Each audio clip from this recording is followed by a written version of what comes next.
노예가 된다라는 제목으로 민수기 말씀 여러분과 나누겠습니다.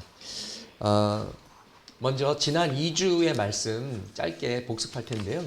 여러분 5가지 제사 기억하십니까? 5가지 제사 우리 한번 외워볼까요? 첫 번째는 번제, 그 다음에 소제, 화목제, 속죄제, 그리고 속건제, 요 5가지 제사가 있었습니다. 또 지난주에는 7절기에 대해서 제가 여러분께 말씀드렸습니다. 첫 번째는 유월절이 있고요. 그 다음에 무교절, 그 다음에 이제 첫 열매를 드리는 날, 그 다음에 오순절, 그 다음에 나팔절, 속죄일, 초막절, 이렇게 7가지입니다. 이제 여러분 이제 성경 통독 하시면서 이제 민수기를 지금 읽고 계실 텐데요. 민수기는 여자의 이름이 아니고요. 민수기는 구약 첫 5권을 모세오경이라고 하는데 모세가 썼다고 해서 창세기, 출애굽기, 레위기, 민수기, 신명기 중에 4번째 책입니다. 민수기가 시작되는 시점은 애굽으로부터 탈출한 지 딱 1년이 되는 때입니다. 레위기는 단지 한 달의 기간을 다루는데 민수기는 거의 39년을 커버합니다. 대략 1444년 BC에서 1405년 BC 사이인데요. 민수기는 시내산에서의 마지막 20일간에서부터 시작합니다. 그것이 1장에서 10장이고요. 10장에서 25장까지는 가데스 바네아 근처에서 39년 동안 방황하는 그 시간을 기록하고 있습니다. 그리고 26장에 가서야 드디어 40년째 모압 평지에 도달하는 이스라엘의 진행이 나옵니다. 이스라엘 백성은 민수기 1장과 26장의 인구 조사를 근거로 했을 때 아마도 250만 명이 넘었을 것이라고 추측이 됩니다. 200만에서 300만 명 정도. 그렇기 때문에 그들이 어디에서 진을 치든 상당히 넓은 지역을 차지했을 것입니다. 놀라운 것은 200만 명에서 300만 명의 급식을 하나님께서 책임지시고 먹을 것이 없는 사막에서 기적적으로 만나를 주시고 또 생수를 주셔서 그들을 40년 동안이나 먹여 살리셨다라는 것입니다. 얼마나 놀랍습니까? 그런데 더 놀라운 것이 있습니다. 더 놀라운 것은 이런 하나님을 이스라엘 백성들이 신뢰하지 못했다라는 것입니다. 얼마나 놀랍습니까? 홍해 바다도 갈랐죠. 에집트에서 10가지 재앙의 그 기적을 보여주셨죠. 또 하늘에서 음식이 배달됐죠. 그런데도 하나님을 신뢰하지 못했다라는 것입니다. 우리는 그러지 말아야겠죠. 하나님께서 우리를 돌봐주십니다. 그리고 하나님께서 우리를 늘 지켜주실 줄 믿습니다. 할렐루야. 민수기의 핵심 단어는 안타깝게도 방황입니다. 방황. 하나님을 신뢰하지 따르지 않으면 남는 것은 방황뿐입니다.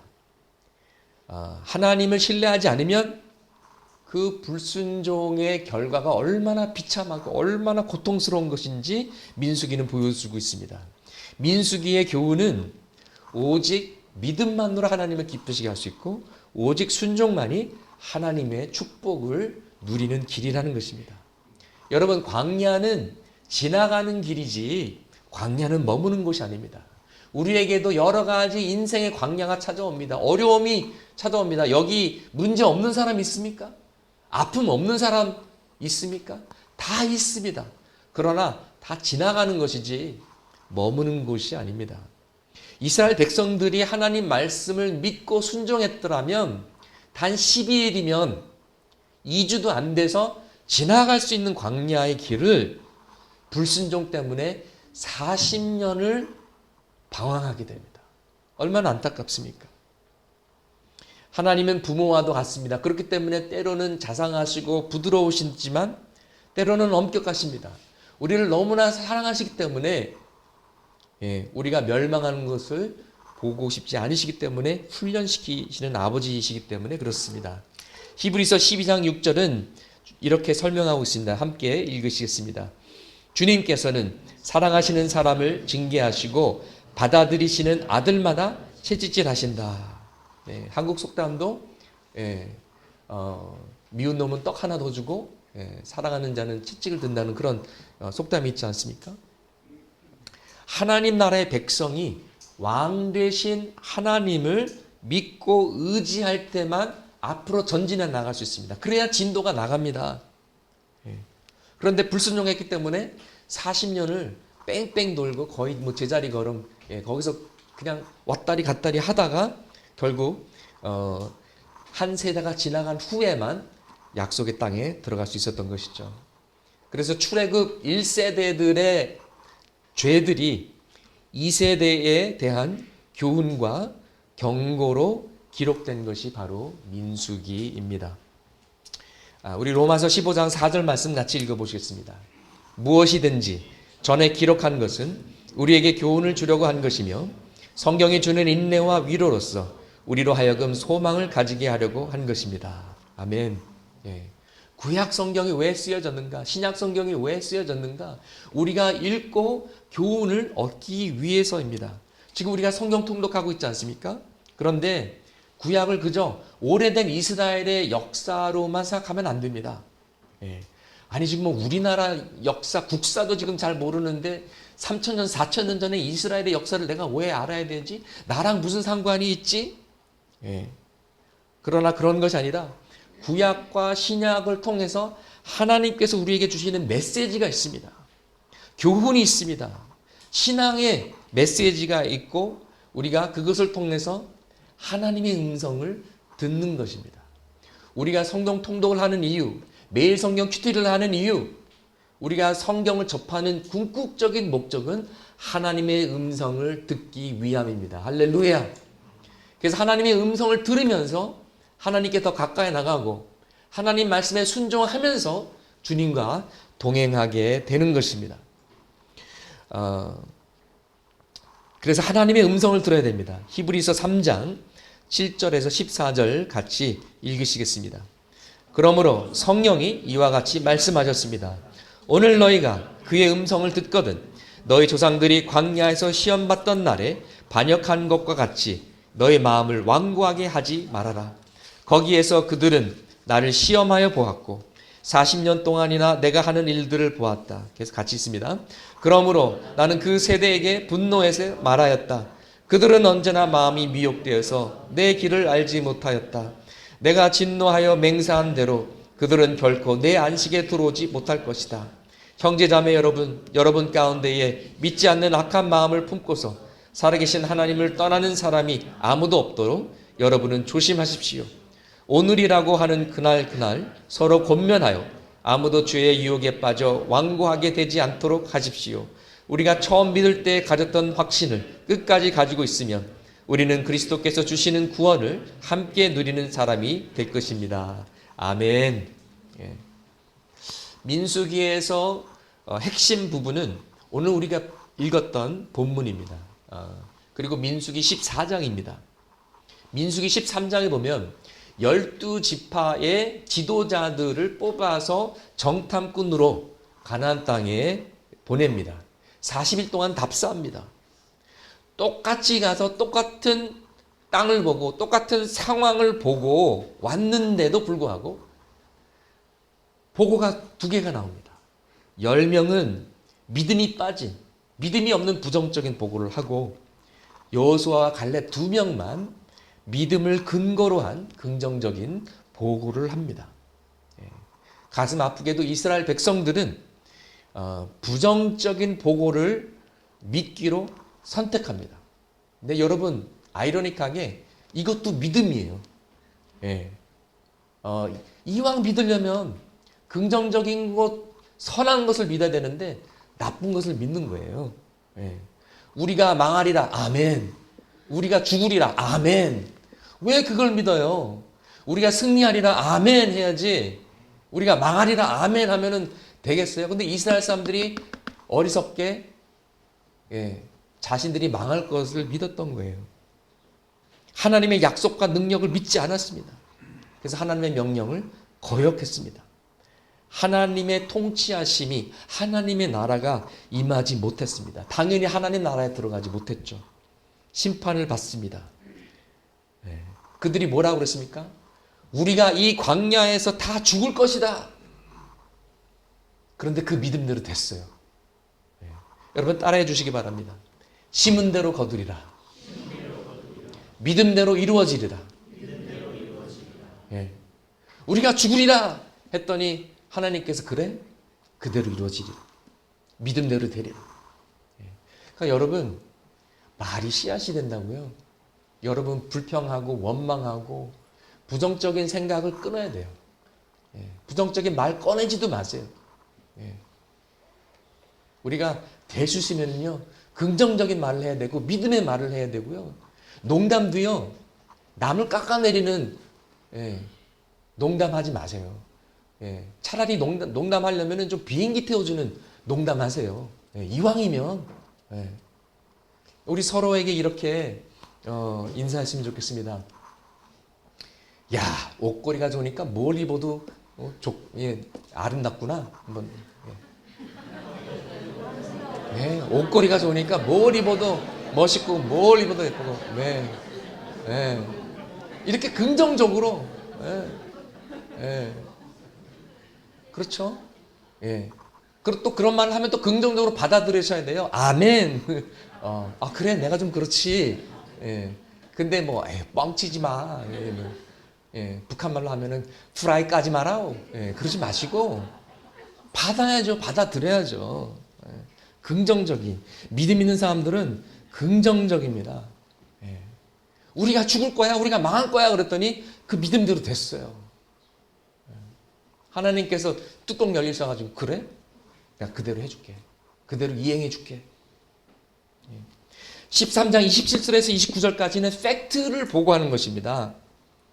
근데 그 다음에 해석이 달라요. 여러분, 보는 것에 따라 믿음이 생기고 안 생기는 것이 아니라 믿음이 있는 자와 믿음이 없는 자가 보는 것이 다른 거예요. 믿음이 있으면요, 하나님의 능력이 보이고요, 하나님의 약속이 보입니다. 근데 믿음이 없으면 문제만 보여요. 문제만 보이고 하나님은 안 보입니다. 30절은 갈렙의 해석입니다. 믿음의 해석입니다. 뭐라고 했습니까? 우리는 반드시 그 땅을 점령할 수 있습니다. 왜? 하나님이 약속하셨기 때문에. 하나님이 도와주실 테니까 우리는 승리할 것입니다. 이게 믿음의 해석이에요. 무엇을 근거로 합니까? 출애굽했잖아요. 그 힘센 에집트 군사들을 다 멸망시켰잖아요. 10가지 재앙 속에 하나님의 능력과 기적을 나타내셨잖아요. 홍해 바다를 그냥 마른 땅 걸어가듯이 건너왔잖아요. 만만의 기적을 매일 맛봤잖아요. 상당히 합리적이고 논리적인 결론이라고 말할 수 있습니다. 막연한 희망 상황이 아니에요. 그런데 10명의 해석은 어떻습니까? 31절, 우리는 도저히 그 백성에게로 쳐올라가지 못합니다. 그 백성은 우리보다 더 강합니다. 그 백성들이 이스라엘 백성들보다 더 강하다고 칩시다. 그렇다고 해도 하나님은 그들보다 더 강하십니다. 자, 주일학교에서 배웠던 노래 중에 예수 사랑하심은 어린이 버전이요. 예수 사랑하심은 성경에서 배웠네. 우리들은 약하나 주 예수는 강하다. 찬송가는 좀 어른스럽게 돼 있죠. 예수 사랑하심은 거룩하신 말일세. 우리들은 약하나 예수 권세 많도다. 같은 뜻입니다. 여러분, 사탄이 더 강합니까? 여러분이 더 강합니까? 사탄이 더 세요. 근데 여러분, 사탄하고 싸워서 이길 수 있습니까? 아멘? 이길 수 있어요. 왜? 하나님이 여러분 편이니까. 하나님이 우리 편이니까. 여러분의 안에 계신 예수 그리스도께서 이 세상에 있는 자보다 더 강한 줄 믿습니다. 이 믿음이 없으니까요, 문제만 보이는 거예요. 하나님은 안 보이고 문제만 보여요. 그리고 이 문제가 하나님을 가리는 거예요. 믿음이 없으면 문제가 크게 보이고 문제가 하나님을 가립니다. 그러나 믿음이 있으면 하나님이 더 크게 보이고 하나님의 문제를 가립니다. 아무리 먹구름이 해를 가린다고 해도 해가 없어진 게 아니에요. 달을 가렸다고 해서 달이 사라진 게 아니에요. 여러분 삶 속에 문제가 있다고 해서, 여러분 삶 속에 어려움이 있다고 해서 하나님께서 사라진 것이 아닙니다. 예. 하나님은 오늘도 우리 가운데 살아서 역사하시는 줄 믿습니다. 여전히 우리를 돌보시고 이끄십니다. 무엇을 근거로 그렇게 말할 수 있습니까? 성경은 하나님께서 쓰신 일기장과도 같아요. 하나님께서 몇천 년 동안 어떻게 역사하셨는지를 우리에게 말해주고 있습니다. 또 교회 역사 2000년 동안 수많은 성도들을 돌보아 주셨습니다. 또 여러분의 삶 가운데서 하나님께서 역사하셨고 여러분을 지켜주셨습니다.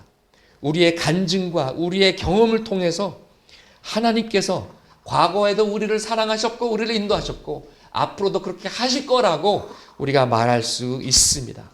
그렇기 때문에 여러분 신앙은 지식만이 아니라 우리들의 체험입니다. 간증입니다. 하나님을 아는 것은 성경 공부로만 되는 것이 아니라 순종하면서 삶과 부딪히면서 체험하는 것입니다. 여러분 왜곡은 왜곡을 낳고 거짓은 거짓을 낳습니다. 그리고 진리는 진리를 낳습니다. 요즘 신천지 보세요. 예. 원래 그들은 거짓을 전파하고 진리를 억압하는 그런 단체인데 이번에 코로나 사태 때도 처음에 막 쉬쉬하고 막 은폐하잖아요. 그거 뭐 놀랍지 않죠. 숨기고 협조 거부하고.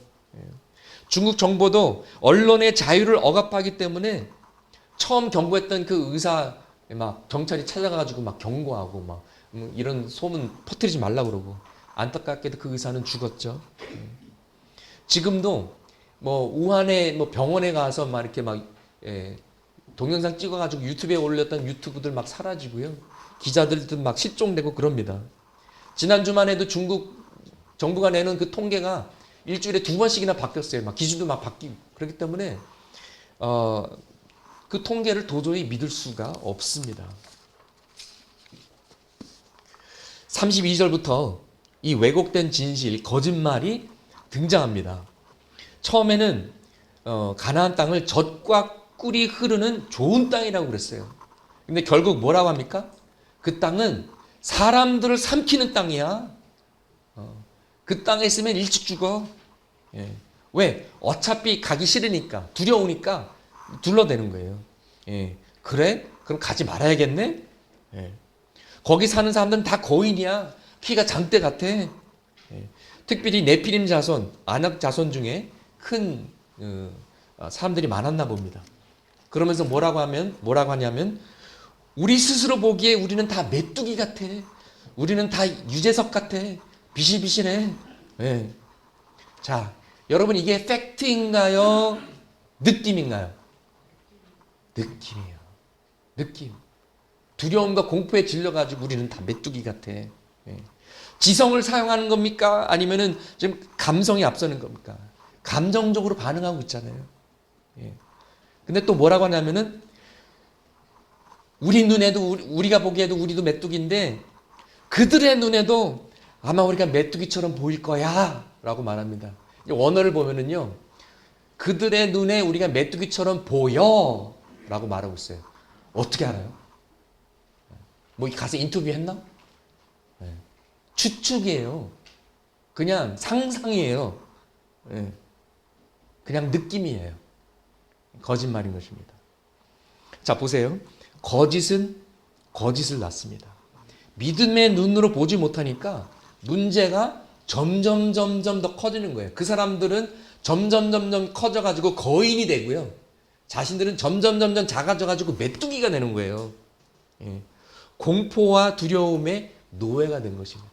감정에 휩쓸리게 되는 것입니다. 히스테리아가 이런 거죠.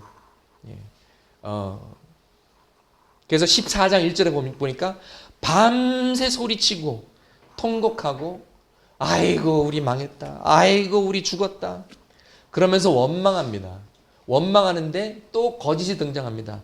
차라리 이집트에서 죽었더라면 나았을 텐데. 여러분, 목숨 걸고 이들을 구해준 민족의 영웅, 민족의 구원자 모세한테 이게 할 말입니까?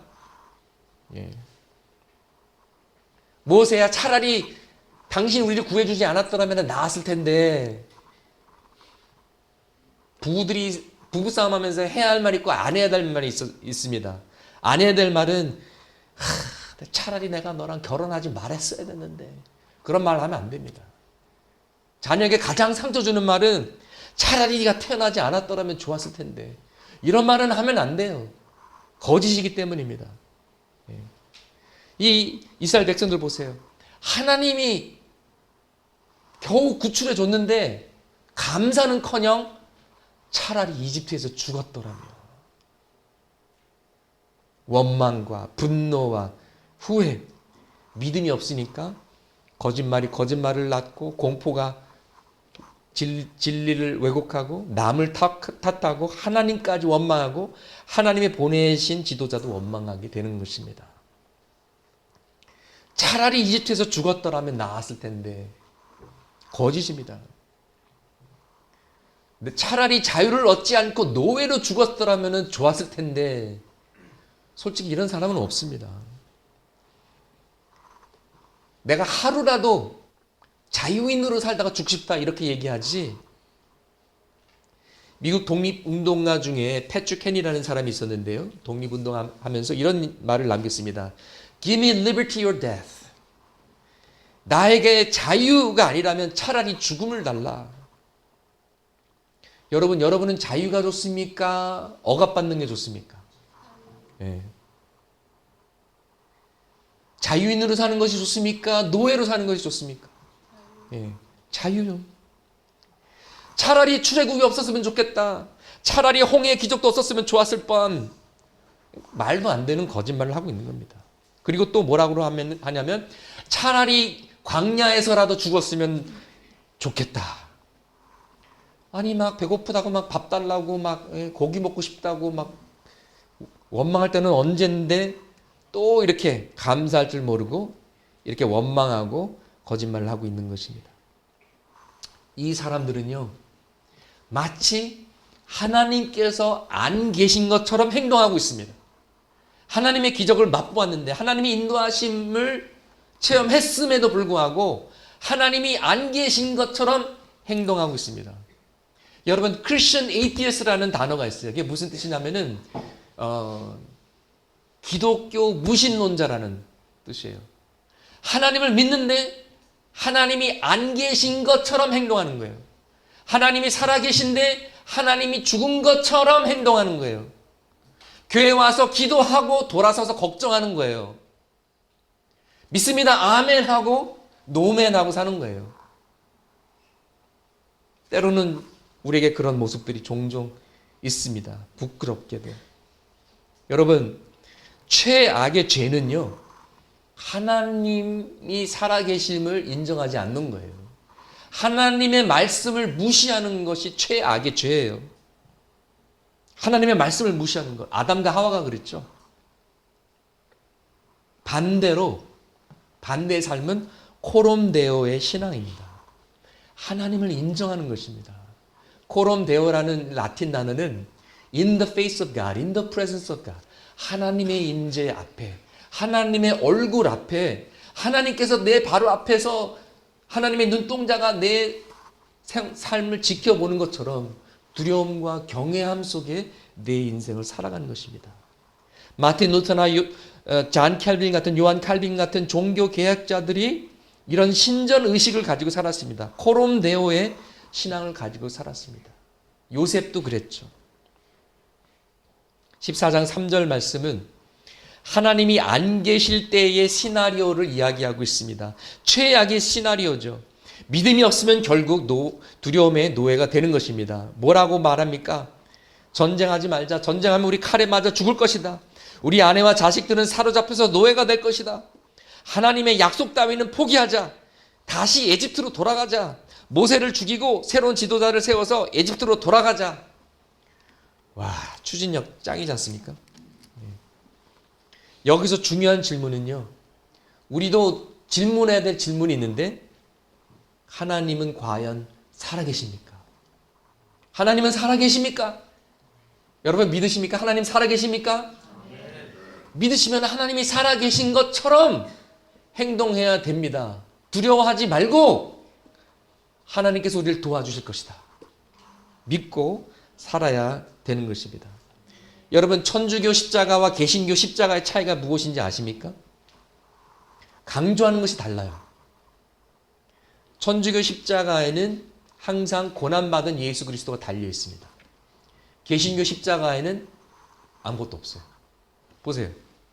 아무것도 안 달렸잖아요. 개신교에서 강조하는 것은 부활하신 예수님입니다. 맞습니다. 예수님께서 우리를 대신해서 죽으셨고 고난을 받으셨습니다. 그러나 결국 우리가 따르는 메시아는 죽으신 메시아가 아니라 살아계시고 부활하신 메시아인 것입니다. 여러분 하나님은 오늘도 살아계십니다. 오늘도 우리 가운데 역사하고 계십니다. 보이지 않아도 계십니다.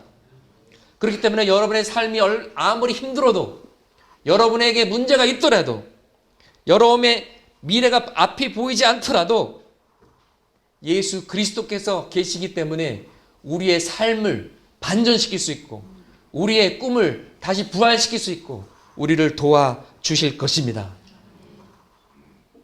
나에게 앞이 안 보인다면, 앞이 깜깜하다면 하나님이 죽으신 것이 아니라 내 믿음이 죽은 겁니다. 내 믿음이 소생돼야 되고 내 믿음이 부활돼야 되는 것입니다. 갈렙과 여호수아의 반응은 달랐습니다. 믿음 때문에 긍정적이었습니다. 민수기 14장 7절에서 9절 우리 같이 한번 읽어보시겠습니다. 이스라엘 자손 온 회중에게 말하였다. 우리가 탐지하려고 두루 다녀본 그 땅은 매우 좋은 땅입니다. 주님께서 우리를 사랑하신다면 그 땅으로 우리를 인도하실 것입니다. 젖과 꿀이 흐르는 그 땅을 우리에게 주실 것입니다. 다만 여러분은 주님을 거역하지만 마십시오. 여러분은 그 땅 백성을 두려워하지 마십시오. 그들은 우리의 밥입니다. 그들의 방어령은 사라졌습니다. 주님께서 우리와 함께 계시니 그들을 두려워하지 마십시오. 네. 여호수아와 갈렙은 하나님을 신뢰해야 되는 두 가지 이유를 이야기하고 있습니다. 첫 번째는 하나님의 사랑입니다. 하나님의 사랑을 신뢰했습니다. 그냥 하나님께서 약속하셨기 때문에 의무감과 책임 때문에 약속을 지키시는 것뿐만 아니라 헤세드 사랑, 하나님의 사랑 때문에 우리를 인도하실 것입니다. 십자가의 사랑이 바로 이런 것이죠. 하나님을 신뢰한다라는 것은 하나님의 사랑을 확신한다라는 것입니다. 여러분도 살다가 하나님의 사랑이 의심될 때가 있습니까? 하나님은 나를 사랑하시는데 내가 왜 이런 힘든 일이 겪어야 되나? 하나님이 나를 사랑하시는데 내 왜 직장이 이렇게 자꾸만 꼬이나? 하나님이 나를 사랑하시는데 내 인생이 왜 이렇게 힘들지? 의심이 될 때마다 십자가를 바라보십시오. 그리고 십자가의 사랑을 깨달으면 내가 하나님의 원수였을 때 나를 위해 죽으시고 나를 사랑하신 분이 하나님의 자녀가 된 나를 얼마나 더 아껴주실까?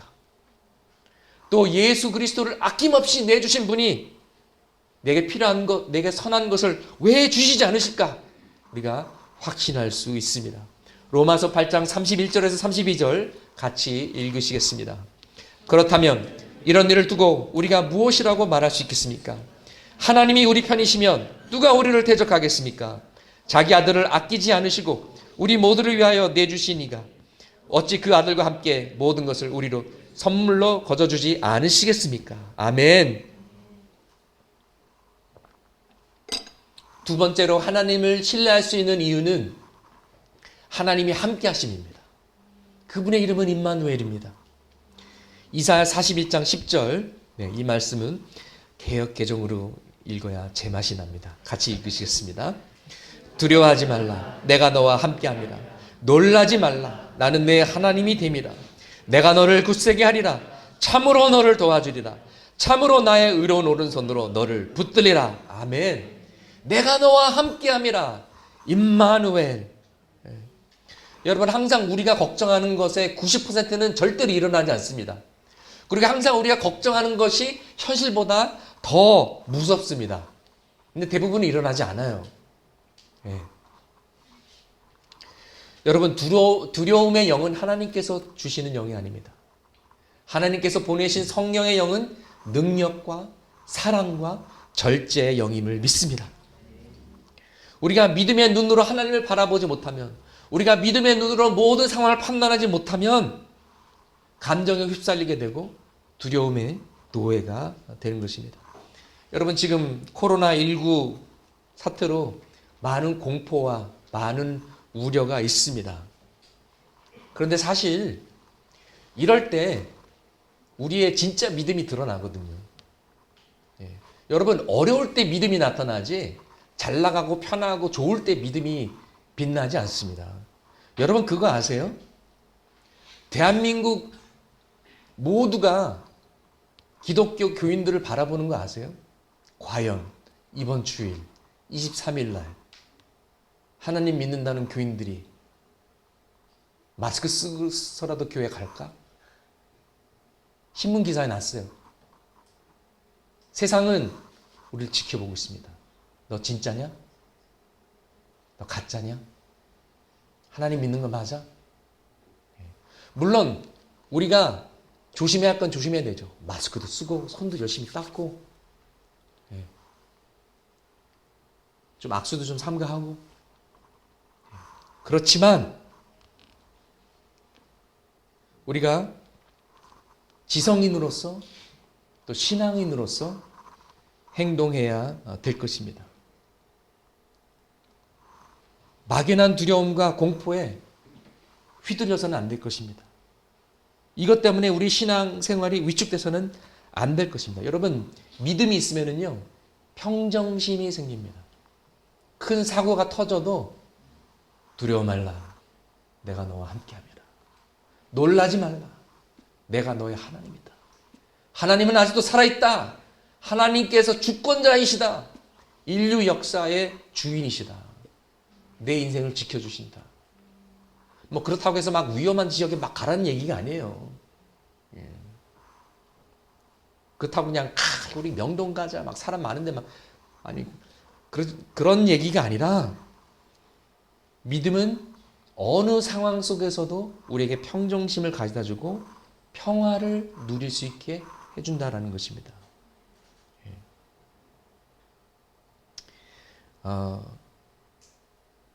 우리가 하나님의 주권과 보호하심을 신뢰하게 되는 것이죠. 여호수아가 갈렙을 무슨 이유로 하나님을 신뢰했습니까? 하나님의 사랑 때문에.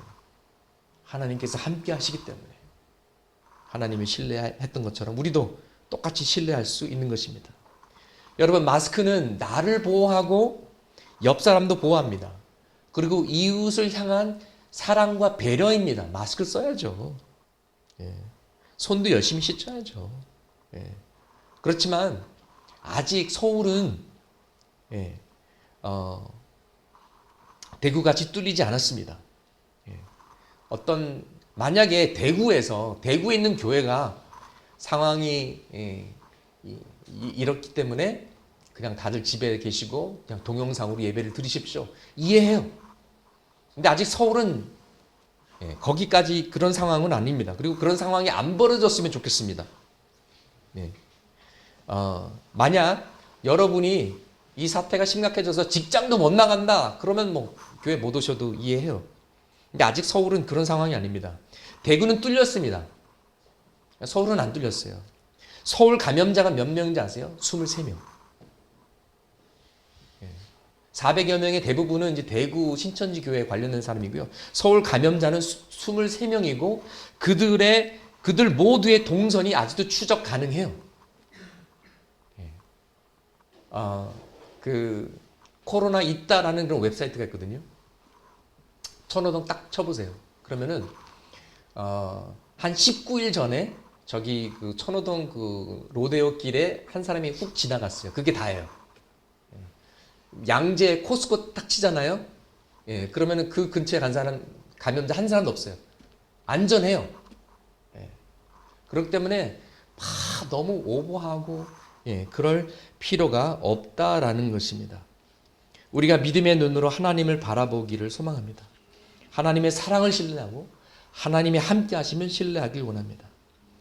코로나뿐만 아니라 여러분의 모든 문제와 어려움도 주님께 맡기시길 바랍니다.